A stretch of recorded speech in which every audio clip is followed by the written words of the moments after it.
بہرحال میرے بھائی، نبی صلی اللہ علیہ وسلم کیا کہا کرتے تھے دعا میں؟ یا حیو یا قیوم برحمتک استغیث، کہ تیری رحمت کا تجھے واسطہ دیتے ہوئے فریاد کرتا ہوں۔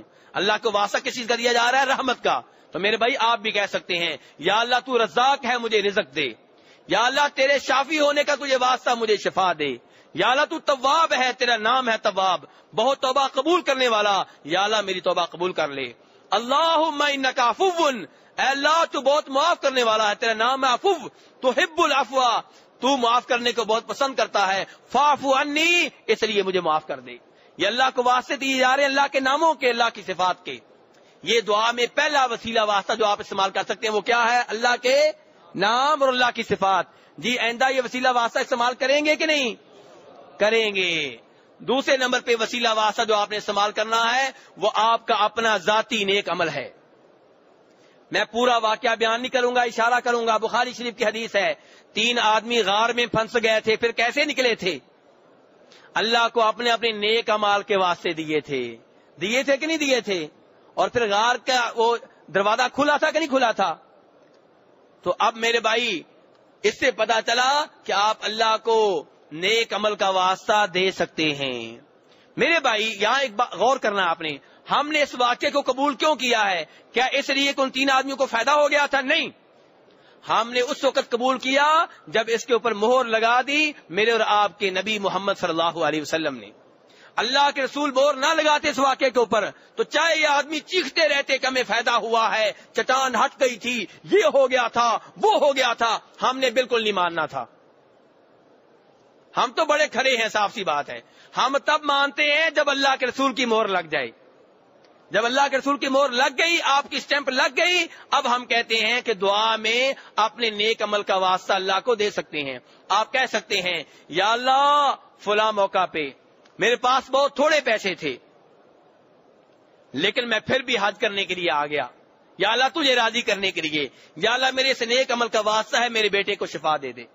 آپ یہ کہہ سکتے ہیں، اللہ کو واسطہ دے سکتے ہیں۔ تیسرے نمبر پہ میرے بھائی جس چیز کو وسیلہ واسطہ بنایا جا سکتا ہے وہ زندہ، میں کیا کہہ رہا ہوں؟ قبر والا نہیں کہہ رہا، زندہ موجود کوئی ایسا آدمی ہے جس کو آپ اللہ کا نیک آدمی سمجھتے ہیں، وہ نیک ہے کہ نہیں ہے اللہ بہتر جانتا ہے۔ کوئی ولی ہے کہ نہیں ہے اللہ بہتر جانتا ہے، کیونکہ آج ہم کسی کی گارنٹی نہیں دے سکتے، صرف ہم انہی کی ولایت کی گارنٹی دے سکتے ہیں جن کی گارنٹی اللہ کے رسول دے چکے، کسی اور کی ولایت کی گارنٹی ہم دے سکتے نہیں۔ شیخ عبد القادر جیلانی بہت بڑے بزرگ ہیں، لیکن کیا ہم 100% کہہ سکتے ہیں کہ اللہ کے ہاں ان کی سب باتیں قبول ہو چکی؟ اللہ بہتر جانتا ہے، لیکن ہمیں لگتا یہ ہے ان کے کردار سے کہ اللہ کے نیک بندے ہیں، لگتا یہ ہے کہ اللہ کے بہت عبادت کرنے والے تھے، لیکن کیا واقعی وہ ولی تھے، واقعی جنتی تھے؟ یہ ہم معاملہ اللہ کے ثبوت کرتے ہیں، اللہ کا اختیار ہمارا اختیار نہیں ہے۔ امید کرتے ہیں کوئی جنتی ہوں گے، امید کرتے ہیں لیکن سٹیمپ نہیں لگا سکتے۔ ٹھیک ہے میرے بھائی، لگتا ہے مجھے یہ عقیدہ بھی صاف کرنا پڑے گا کیونکہ آپ کے سر تھوڑے سے ہل رہے ہیں، صحیح نہیں ہل رہے۔ بخاری شریف کی حدیث ہے، کس کتاب کی؟ بخاری شریف کی حدیث ہے، غزوہ خیبر ہے، خیبر کی لڑائی کا موقع ہے، خیبر مدینہ کے قریب ہی ہے، یہاں کا موقع ہے، لڑائی ہو رہی ہے، صحابہ کرام ایک آدمی کی طرف دیکھ رہے ہیں، وہ بھی صحابی ہے اور وہ بڑے زوروں سے جہاد کر رہا ہے، کافروں کی گردنیں اتار رہا ہے، بڑے شجاعت سے لڑ رہا ہے، دادے شجاعت دے رہا ہے۔ صحابہ کرام اس کو رشک بری نگاہوں سے دیکھ رہے ہیں، سوچ رہے ہیں جہاد تو اس نے کیا ہے، سوچ رہے ہیں جہاد کا حق تو اس نے ادا کیا ہے، یہ اس آدمی کے اوپر کون رشک کر رہے ہیں؟ جس آدمی کے اوپر صحابہ کرام رشک کریں وہ ولی ہے کہ نہیں؟ وہ تو ولی ہوگا نا۔ ایسے ہی ہے میرے بھائی، سنیے آگے۔ نبی صلی اللہ علیہ وسلم نے جب صحابہ کرام کو دیکھا کہ اسے رشک بری نگاہوں سے دیکھ رہے ہیں، آپ نے فرمایا یہ آدمی جہنم کی آگ میں جائے گا۔ میرے بھائی ٹھنڈے دل سے غور کریں، آپ بڑے فتوے دیتے ہیں کہ وہ بھی جنتی، وہ بھی اللہ کا پکا ولی اور یہ جہنمی، سرٹیفکیٹ تقسیم ہو رہے ہیں۔ میرے بھائی اگر کسی کو آپ نیک سمجھتے ہیں تو آپ کہہ سکتے ہیں مجھے امید ہے کہ وہ نیک ہے، مجھے لگتا ہے کہ اللہ کا ولی ہے, مجھے امید ہے کہ جنتی ہوگا, لیکن آخری بات کر دینا. بلکہ پہلے ہم کہتے ہیں کہ وہ پکا جنتی ہے, پھر کہتے ہیں اب اور جنتیوں کو اور لوگوں کو بھی جنت میں لے کر جائے گا. اور ہم نعوذ باللہ اس قدر گستاخی اللہ کی کر جاتے ہیں, ہم کہتے ہیں کہ ہمارا پیر, ہمارے ولی جو ہیں وہ اللہ کے سامنے اڑ کر بیٹھ جائیں گے, جنت میں جانے سے انکار کر دیں گے اور کہیں گے جب تک میرے مریدوں کو نہیں جنت میں بھیجا جاتا میں نہیں جاؤں گا. وما قدر اللہ کا قدری, ایسی بات کرنے والے اللہ کی شان کو نہیں جان سکے, اللہ کے مقام کو نہیں جان سکے. یہ دیکھیے اس آدمی کے بارے میں جس کے بارے میں اللہ کے رسول کہہ رہے ہیں وہ جہنم میں جائے گا, اور صحابہ کرام اس سے اپنے سے بھی بہتر سمجھ رہے تھے.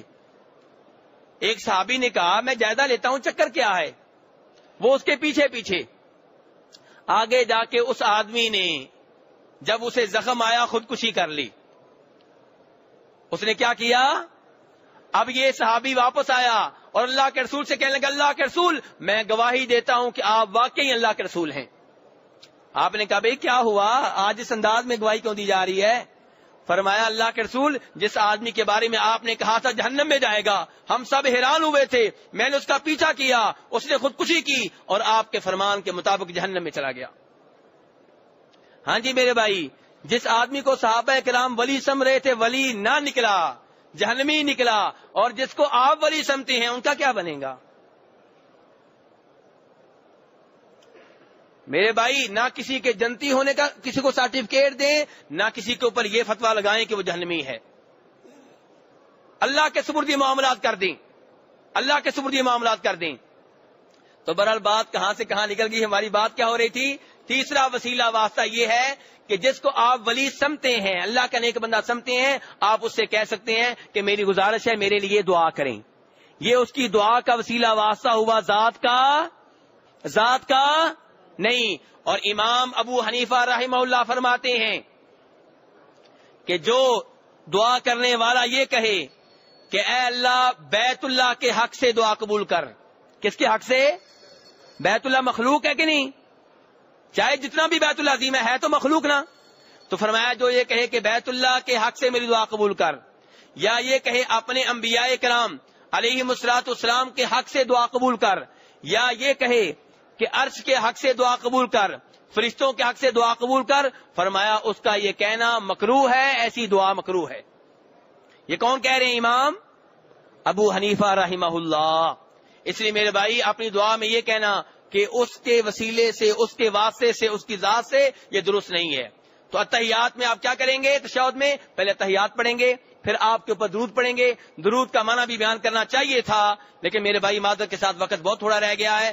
درود کا معنی آپ خود پڑھ لیں, لیکن ایک میرا پیغام یاد رکھیں کہ درود کو کا مقصد دین میں رہنا چاہیے. درود بھی اللہ کے رسول کے لیے دعا ہے, درود بھی اللہ کے رسول کے لیے دعا ہے. کرنے والا کون ہے؟ مقتدی امتی. اور درود شریف کے بعد آپ کیا کریں گے؟ اب آپ دیگر دعائیں کریں گے, اور سب سے پہلے ان دعاؤں کو ترجیح دیں جو اللہ کے رسول نے سکھائی ہیں. پھر آپ کو اور دعا بھی کر سکتے ہیں, لیکن عربی میں, اردو یا پنجابی یا ہندی یا انگلش میں نہیں. لیکن ایک دعا لازمن کریں کیونکہ اللہ کے رسول نے حکم دیا ہے, اور وہ دعا یہ ہے اللہم انی اعوذ بک من عذاب القبر, اے اللہ میں قبر کے عذاب سے بچنے کے لیے اپنے آپ کو تیری پناہ میں دیتا ہوں. اللہم انی اعوذ بک من عذاب القبر واعوذ بک من عذاب جہنم, اے اللہ جہنم کے عذاب سے بچنے کے لیے میں تجھے اپنے آپ کو تیرے حوالے کرتا ہوں, تیری پناہ میں دیتا ہوں. وَأَعُوذُ بِكَ مِنْ فِتْنَةِ الْمَحْيَا وَالْمَمَاتِ, یا اللہ زندگی میں بڑے فتنے ہیں, مرنے کے بعد بھی بڑے فتنے ہیں, یا اللہ ان فتنوں سے مجھے بچا لے. ان فتنوں سے بچنے کے لیے میں اپنے آپ کو تیری پناہ میں دیتا ہوں, تیری پناہ مانگتا ہوں. وَأَعُوذُ بِكَ مِنْ فِتْنَةِ الْمَسِيحِ الدَّجَّالِ, یا اللہ دجال کا فتنہ بڑا فتنہ ہے, یا اللہ اس کے فتنے سے بچنے کے لیے میں اپنے آپ کو تیری پناہ میں دیتا ہوں. دیگر دعائیں بھی آپ کر سکتے ہیں میرے بھائی, بہت سی دعائیں ہیں.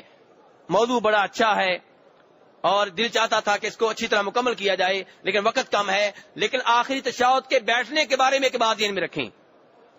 آخری تشہد کے بیٹھنے کے بارے میں کچھ ہمارے دوست, ہمارے احباب عورتوں اور مردوں کے بیٹھنے میں فرق کرتے ہیں. میرے بھائی عورتوں اور مردوں کی نماز میں کوئی فرق نہیں ہے. آخری تشہد میں کیسے بیٹھیں گے؟ دائیں پاؤں کو آپ کھڑا کریں گے. بیٹھیں ابھی ساتھ ساتھ تک آپ کو طریقہ ہے, ساتھ ساتھ بیٹھیں میرے بھائی. دائیں پاؤں کو آپ کھڑا کریں, بائیں پاؤں کو آپ دائیں پاؤں کی پنڈلی کے نیچے سے باہر نکال دیں اور اپنی ران کے اوپر بیٹھیں, سرین کے اوپر بیٹھیں. میرے بھائی سیکھیں, اس کو کہتے ہیں تورک. آخری تشہد کا طریقہ یہ ہے کہ دایاں پاؤں کھڑا کر دیں, بائیں پاؤں کو دائیں پنڈلی کے نیچے سے نکال کے باہر کر دیں, اور بیٹھنا کس کے اوپر ہے؟ اپنی ران کے اوپر, اپنی سرین کے اوپر. ٹھیک ہے, پاؤں کے اوپر نہیں بیٹھنا. پہلے تشہد میں آپ بیٹھے تھے کس چیز کے اوپر؟ اپنے بائیں پاؤں کے اوپر. اور آخری تشہد میں آپ کس کے اوپر بیٹھیں گے؟ اپنے کولے کے اوپر, اپنی ران کے اوپر, اپنی سرین کے اوپر, اور دایاں پاؤں کھڑا رکھیں گے, بائیں پاؤں کو آگے بڑھاتے ہوئے دائیں پنڈلی سے نکال کے باہر کر دیں گے. یہ ہے میرے بھائی صحیح طریقہ جو حدیث شریف میں آیا ہے. اللہ تبارک تعالیٰ ہمیں سنت کے مطابق نماز پڑھنے کی توفیق عنایت فرمائیں. نماز کے بعد سب سے پہلے آپ کیا کہیں گے؟ ہاں, سلام پھیرنا رہ گیا معذرت کے ساتھ. سلام پھیرنے کا طریقہ یہ ہے کہ دائیں سائڈ پہ آپ کہیں السلام علیکم ورحمۃ اللہ, بائیں سائڈ پہ کہیں السلام علیکم ورحمۃ اللہ. اور صحابہ کرام کہتے ہیں کہ جب آپ السلام علیکم کہتے تھے ہمیں پیچھے سے آپ کی رخساروں کی سفیدی نظر آتی تھی, یعنی کہ ایسے کرتے تھے پیچھے سے سفیدی نظر آتی تھی. اور یہ بھی کہہ سکتے ہیں آپ السلام علیکم ورحمۃ اللہ وبرکاتہ, السلام علیکم ورحمۃ اللہ. اور یہ بھی کہہ سکتے ہیں السلام علیکم ورحمۃ اللہ, السلام علیکم. 3 طریقے ہوئے. کتنے ہو گئے؟ پہلا طریقہ کیا ہے؟ السلام علیکم ورحمۃ اللہ, السلام علیکم ورحمۃ اللہ. دوسرا طریقہ کیا ہے؟ السلام علیکم ورحمۃ اللہ وبرکاتہ, السلام علیکم ورحمۃ اللہ. اور تیسرا طریقہ کیا ہے؟ السلام علیکم ورحمۃ اللہ, السلام علیکم. تو یہ 3 طریقے ہیں. اور نماز کے بعد آپ سب سے پہلے کیا کہیں گے؟ اللہ اکبر. پھر آپ کہیں گے 3 بار استغفر اللہ, استغفر اللہ, استغفر اللہ, اللہم انت السلام ومنک السلام تبارکت یا ذا الجلال والاکرام. یہ دعائیں اللہ کے رسول والی کریں. بھائی کیا کرتے ہیں نماز کے فوراً بعد یہ سنتے پڑھنا شروع کر دیتے ہیں, یا پھر وہ ذکر اذکار شروع کر دیتے ہیں جو اللہ کے رسول نے نہیں بتائے. میرے بھائی آپ کا دعویٰ یہ ہے کہ آپ کو اللہ کے رسول سے بہت محبت ہے.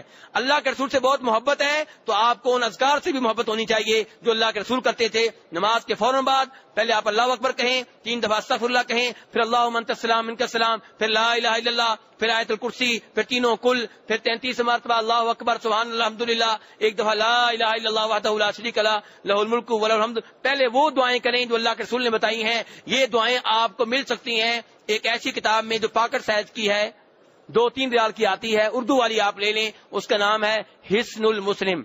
کیا نام ہے؟ یہ کتاب خرید لیں, اس میں وہ دعائیں ہیں جو اللہ کے رسول نے بتائی ہیں. اللہ تعالیٰ عمل کرنے کی توفیق عنایت فرمائیں.